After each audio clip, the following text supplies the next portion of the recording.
محترم ناظرین، السلام علیکم ورحمۃ اللہ وبرکاتہ۔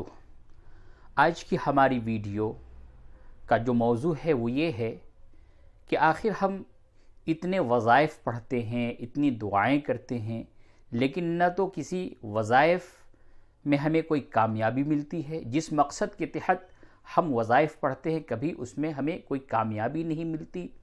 جس مقصد کے تحت ہم دعا مانگتے ہیں اللہ تبارک و تعالی سے، ہماری پکار نہیں سنی جاتی۔ آخر اس کی کیا وجہ ہے؟ یہ وظائف کیا جھوٹے ہیں؟ یہ بتانے والے کیا ہمیں بیوقوف بنا رہے ہیں؟ یہ بتانے والے کیا جھوٹے ہیں؟ نہیں، ایسا ہرگز نہیں ہے، بلکہ ہماری زبان جھوٹی ہے، ہمارے کرتوت گندے ہیں، جس کی وجہ سے ہم اس وظائف سے فائدہ نہیں اٹھا سکتے۔ مثلا آپ نے اپنے مکانات میں کبھی پینٹ کروائے ہوں گے تو آپ نے پینٹر کو دیکھا ہوگا کہ پینٹ کرنے سے پہلے وہ دیواروں کی گھسائی کرتا ہے، دیواروں کو وہ گھستا ہے، اسے پوچھتا ہے، اسے صاف کرتا ہے، اس کے بعد پھر اس کے اوپر وہ پینٹ لگانا شروع کرتا ہے۔ اگر کوئی کاریگر پینٹ لا کر کے اور ڈائریکٹ اگر دیوار پہ پوت دے تو وہ پوتائی پائیدار نہیں رہتی، اس کے اندر فنش نہیں آتے، اس کے اندر چمک نہیں پیدا ہوتی۔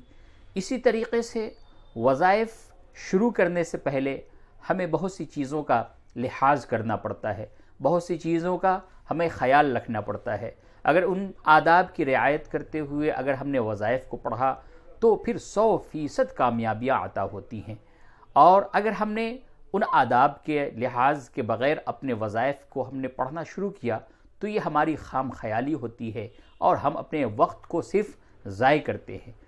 تو 3 چیزیں خاص طور سے جو بنیادی چیزیں ہیں، ایک وظائف کو پڑھنے والے کے لیے، ایک اوراد کے معمولات بنانے والے کے لیے 3 چیزوں کا لحاظ بہت ہی ضروری ہوتا ہے۔ اگر وہ 3 چیزوں کی رعایت آپ نہیں کرتے تو زندگی بھر آپ چاہے جس کے بھی بتائے ہوئے وظیفے کو آپ پڑھیں، کبھی آپ کو ذرہ برابر کوئی فائدہ نہیں پہنچ سکتا، بلکہ اور آپ کو نقصان اٹھانا پڑے گا۔ تو سب سے جو پہلی چیز ہے وہ یہ ہے کہ وظائف پڑھنے والا شخص، اس کے لیے ضروری ہے کہ وہ فرائض کی پابندی با جماعت وہ کرتا ہو، کیونکہ اگر وہ فرض نماز کی پابندی نہیں کرتا، جماعت کی پابندی نہیں کرتا، تو پھر وظائف کا پڑھنا نہ پڑھنا اس کے لیے برابر ہے۔ کیونکہ حضرت امام غزالی رحمۃ اللہ علیہ کا فرمان ہے، انہوں نے فرمایا کہ اگر کوئی شخص فرائض کو چھوڑ کر کے اور نوافل کا اہتمام کرتا ہے تو وہ اللہ کے ساتھ کفر کر رہا ہے، وہ اللہ کے ساتھ کفر کر رہا ہے۔ دیکھیے کتنی بڑی باتیں کہہ دیں کہ فرض کو چھوڑ کر کے، فرض کس کا حکم ہے؟ اللہ کا حکم ہے، اللہ نے حکم دیا ہے فرض پڑھنے کا، لیکن وہ اللہ کے حکم کی کوئی پرواہ نہیں کر رہا اور وہ نوافل پہ نوافل پڑھ رہا ہے، وہ معمولات پوری کر رہا ہے، وہ اپنے اوراد و وظائف پہ لگا ہوا ہے، تو وہ اللہ کا مذاق بنا رہا ہے۔ اور ہم جو وظیفے پڑھتے ہیں، ہم جو اپنے معمولات پورے کرتے ہیں، یہ کیا چیز ہے؟ یہ تو اللہ سے مدد مانگنے کا ایک طریقہ ہے۔ بھائی جو کچھ بھی پڑھو وہ سب کے سب تو اللہ ہی کا تو نام ہے۔ اگر ہم نے صبح اٹھ کر کے سورہ یاسین کو اپنا معمول بنا لیا ہے تو وہ سورہ یاسین کس کا کلام ہے؟ اللہ کا کلام ہے۔ اگر ہم 1000 تسبیح اگر ہم یا ودودو کا پڑھ رہے ہیں تو یا ودودو یہ کس کا نام ہے؟ وہ اللہ کا نام ہے۔ تو اللہ کی نافرمانی کر کے اور پھر اللہ کو پکارنا، تو کیا اللہ کا غصہ ہمارے اوپر نہیں آئے گا؟ ایک شخص ہے، اس کا کوئی مالک ہے، اپنی مالک کی نافرمانی کر رہا ہے، نافرمانی پہ نافرمانی کر رہا ہے، وہ جو حکم دے رہا ہے اس حکم کی وہ ذرہ برابر پرواہ نہیں کرتا، اور وہ پھر اس مالک کے پاس آ کر کے اس کو پکارتا ہے، اس کو پکارتا ہے، اس کو پکارتا ہے بے شرمی کے ساتھ، تو کیا وہ مالک اس سے راضی ہوگا؟ نہیں، ہرگز نہیں، وہ اس سے ناراض ہو جائے گا۔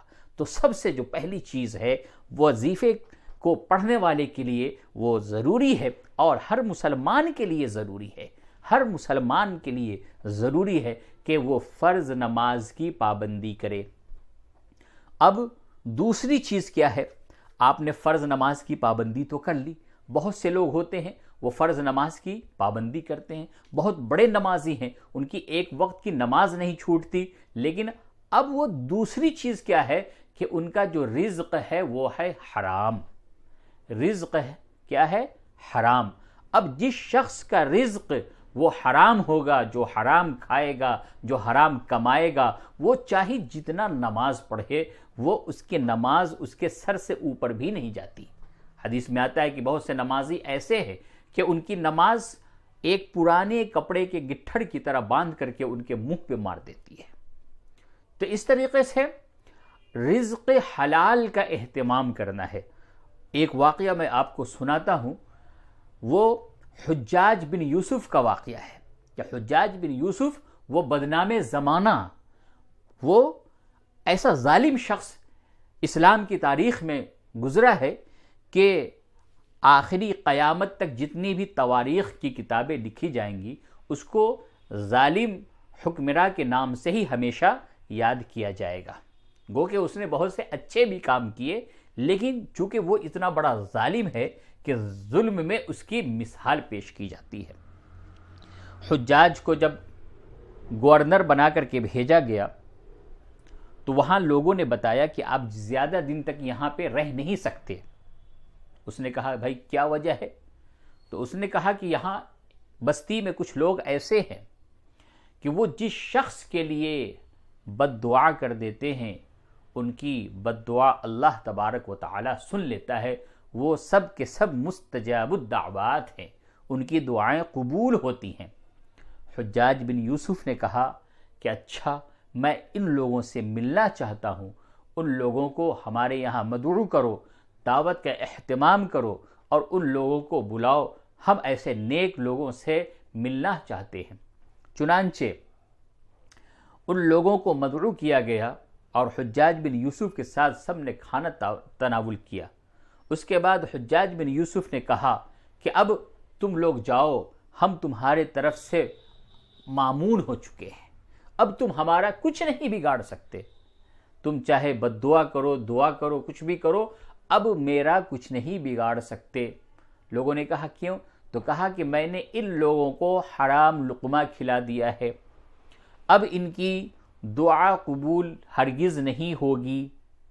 تو اب دیکھیں کہ ایک شخص کی بد دعا سے بچنے کے لیے اس کو حرام کھلایا گیا، ایک شخص خود سے جان بوجھ کر کے سہ کر کے اس نے حرام نہیں کھایا بلکہ اس کی لا علمی میں اسے حرام کھلایا گیا، تو پھر اگلے نے کہا کہ اب اس کی بد دعا ہمیں اثر نہیں کر سکتی۔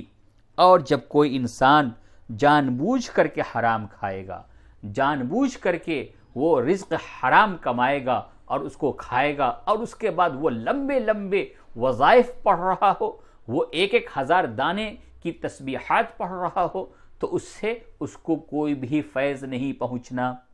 تو دوسری چیز یہ ہے وظائف پڑھنے والوں کے لیے کہ اپنے رزق کو، اپنے کھانے پینے کی چیز کو، اپنے کمائی کو وہ حلال ذریعے سے حاصل کرے، پھر وہ جو اللہ تبارک و تعالی سے مانگے گا، جو بھی وہ اوراد اور وظائف کو اپنا معمول بنا لے گا، اللہ تبارک و تعالی اس میں کامیابی عطا فرمائیں گے۔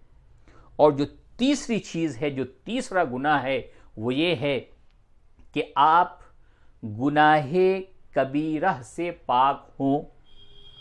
گناہ کبیرہ ایک ایسا گناہ ہے کہ بغیر توبہ کے انسان اس سے پاک نہیں ہو سکتا۔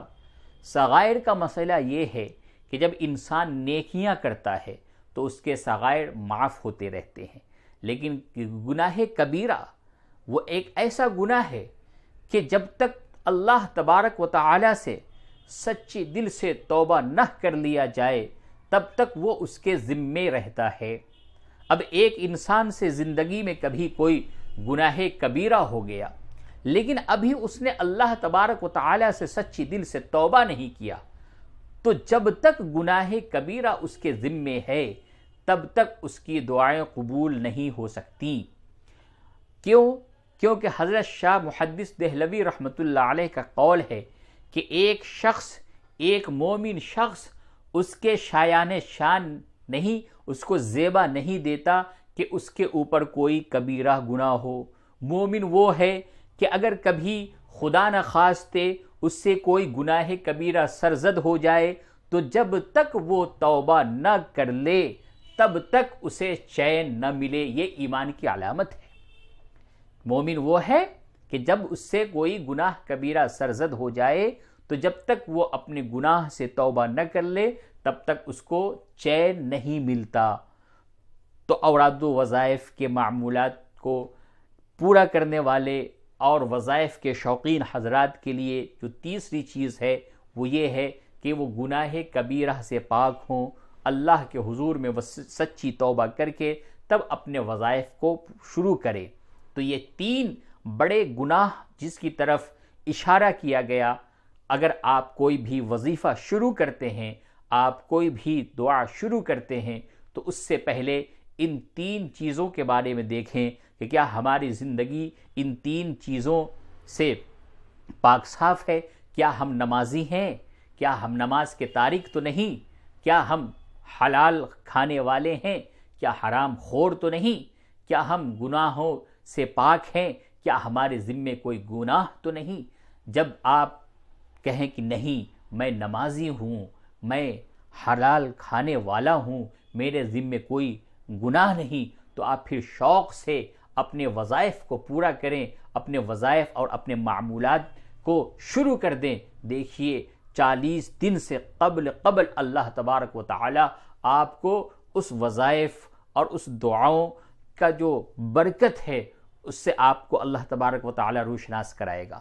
اور اگر آپ نماز نہیں پڑھتے، آپ حرام اور حلال کی پرواہ نہیں کرتے، آپ گناہوں کے آپ عادی ہیں، اور اس کے بعد آپ لمبی لمبی تسبیح لے کر کے وظائف کو شروع کر دیں، یاد رکھیے زندگی گزر جائے گی لیکن آپ کو ذرہ برابر بھی فائدہ حاصل نہیں ہو سکتا۔